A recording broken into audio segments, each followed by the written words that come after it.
Welcome in. Thanks so much for joining me. So currently I'm here in Nepal on pilgrimage with my family. And the other day we were able to, venture outside the Kathmandu Valley to just another region with a little more nature. And I was really reflecting on some of the cultural differences that I see around me and trying to open to those and trying to, be curious on sort of like why someone else, in this case, someone from Nepal, might do something differently than me, right? I don't remember the exact thing. I think it was a bunch of different things. And, I think I'll just name one here. I think one of them was I generally find Nepalis to be quite warm and kind in general, like kind of soft, not in a bad way, just like a little more flexible, fluid, pretty patient in general. And I don't mean to generalize, just sort of, that's been my experience coming here multiple times. And so anyways, I was kind of experiencing something like that and I'm mostly reflecting on my own grumpiness. And I sort of recognized something that I was in a moment of learning. I was in a moment of being open to learning. And then it prompted this whole other reflection on, all those times, including, I would say that like, a good amount of time each day where I'm not open to that, where I'm sort of, stuck in a mood, an emotion, stuck in, some view or belief or idea that kind of closes me off to being open to what's around me, whether that's, my daughter, my family, other people around me, cultural things that are around me. And so that's mainly what I wanted to talk about here was, how to foster being a student of life. Now, I think in general, I'm guessing most of you listening or watching this are open to to learning. You're open to, being a lifetime learner and open to life. So, hopefully you're sympathetic to some of these ideas. You're open to them. But it's not really about that. I think most of us would say that's a good thing. So it's kind of obvious.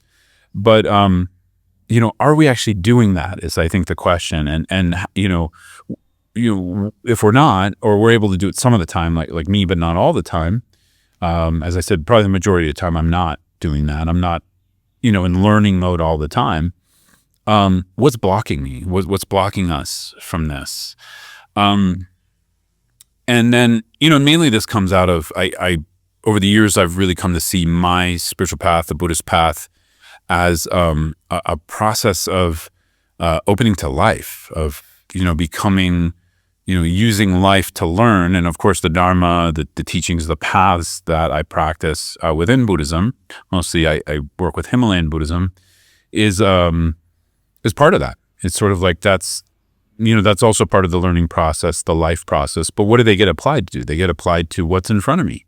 They get applied to my emotions, my thoughts, the ways I hold different identities, how I perceive, etc. So they get applied to life. The Dharma is not just for learning and keeping on a bookshelf or becoming good at talking about it. Obviously, it's for applying to our life. And so, so I was thinking a lot about this, as I said, as I was reflecting on cultural things.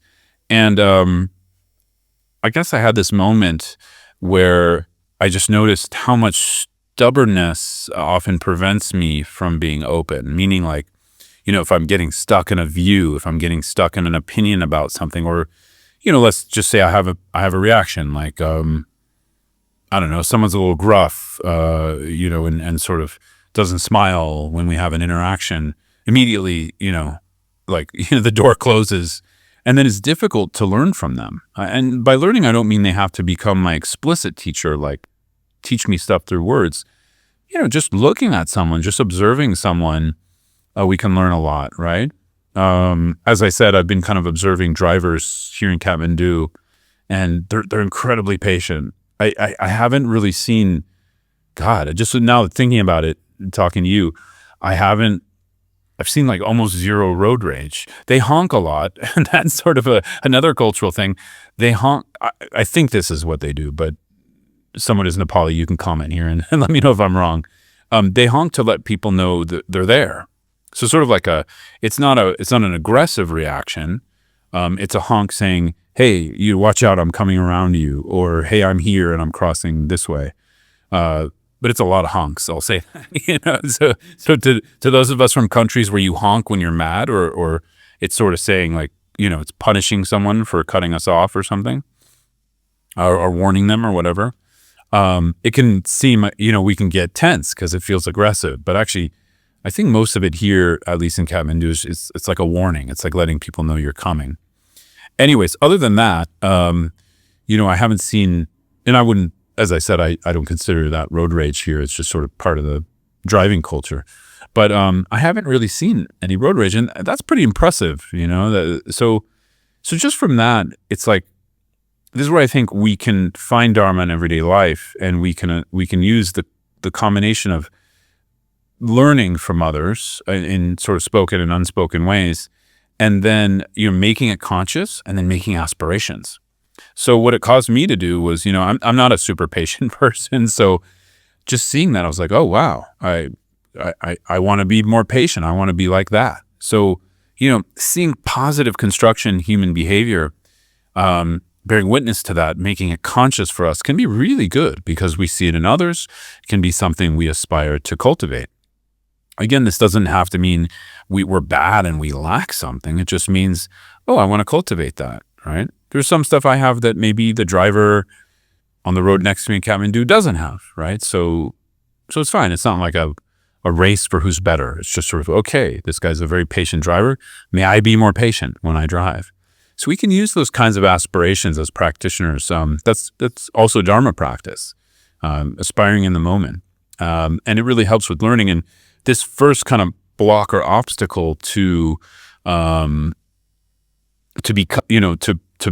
a learner, a full-time learner in this sense, and helping it to open our Dharma practice. This first obstacle of stubbornness, I notice just asking more questions, being a little bit more open, using our sense perceptions, or our sight, smell, hearing, taste, etc., to just notice things about others around us, and without judging them, just being open as an observation. Okay, we can't really know where someone's coming from because we can't see their thoughts, or most of us can't. I can't.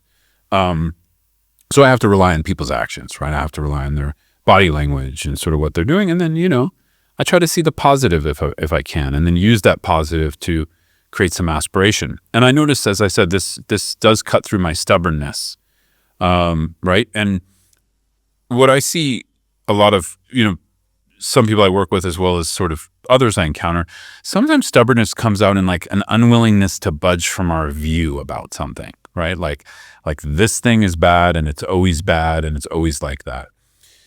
I've noticed this becoming like more entrenched lately. Maybe because we're in these internet silos, we're on our phones more. I don't know the full reasons, but I think a lot of us are struggling with that. We're more entrenched in our views. We're more entrenched in our judgments about things. Again, I'm not saying you're bad for that, or I'm bad, or anyone's bad. It's just sort of, for me, I see that as a form of suffering, right?